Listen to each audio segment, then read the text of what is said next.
the scientific management of school of thought.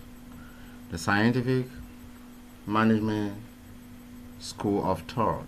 Here we are going to call prominent names like Frederick Taylor, who has been called the father of scientific management over the years, and names like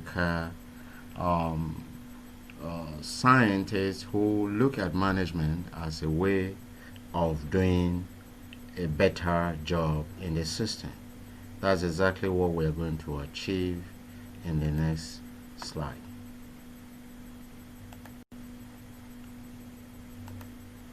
So, let's look at the scientific school of management thought.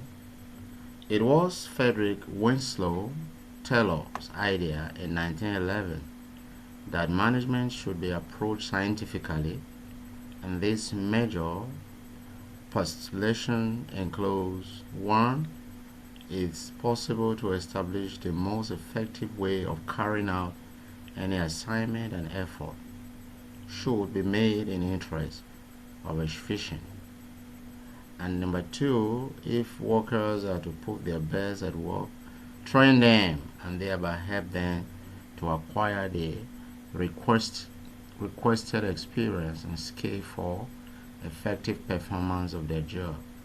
Number 3, use money to reward workers in line with their productivity, including both the carrot and the stick approach. The place of the supervisor should be created and maintained from the purpose of enforcing the rules and regulation of a job objective.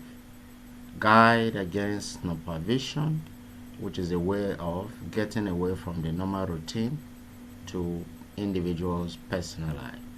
So these are some of the thought patterns that Frederick Winslow Taylor help us to understand concerning scientific management.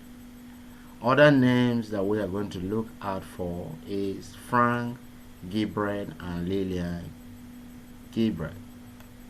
We are also going to do a look at the work of that of Henry Gantz.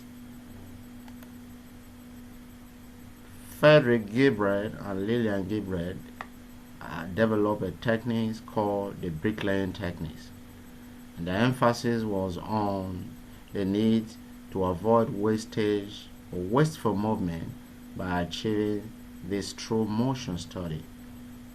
They monitor and measure input and output of workers by filming the individual at work and replaying the film to determine better ways of speeding up tasks.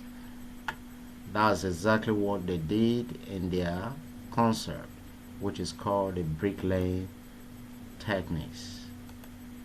And then, trying to understand this thought further, we'll look at the work of Henry Gantt, who is the brain behind the Gantt chart, developed in 1910, which is modified today as project schedule or project management. The timeline using a computer spreadsheet. There are free ones on the internet. You can Google more and see what is concerning them. We give credit to members of the Scientific School of Management through thought and appreciate their contribution towards the achievement of efficiency and effectiveness in management practice. We, however, hasten to observe that their ideas carry serious limitations, since human beings cannot function the way machines do, and therefore not respond satisfactorily to the prescription put towards by members of those groups. So we are looking at the scientific management, and these are some of the scholars and the works that they have done concerning the scientific school of thought, the scientific school of management.